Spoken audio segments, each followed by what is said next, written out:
Bonjour à tous. Écoutez, je voulais faire cette petite réaction parce que j'ai reçu depuis d'ailleurs des jours, des semaines, beaucoup de remarques, d'interpellations de votre part, parfois beaucoup de colère, de tristesse, quelquefois des encouragements sur évidemment la décision que nous avons prise et aussi la situation, avant tout la situation en ce moment à Gaza.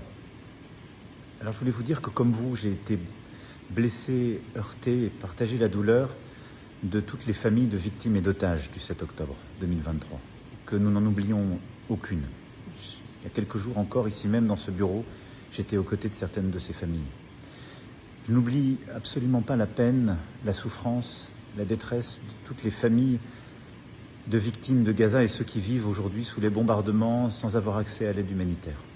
Et au fond, toutes les vies se valent et derrière ça, nous avons des vies volées, des vies emportées, des gens qui souffrent. Et ce que nous voulons, ce que veut la France, c'est la paix. Ce que veut la France, c'est un cessez-le-feu immédiat. Ce que veut la France, c'est que les 48 otages soient libérés sans délai.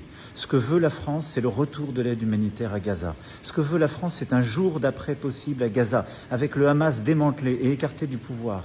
Ce que veut la France, c'est une autorité palestinienne réinventée, renouvelée, des programmes scolaires qui n'enseigneront pas la haine et les conditions qui permettront la paix au cœur de cette autorité palestinienne. Ce que veut la France, ce sont deux États vivant en paix, côte à côte.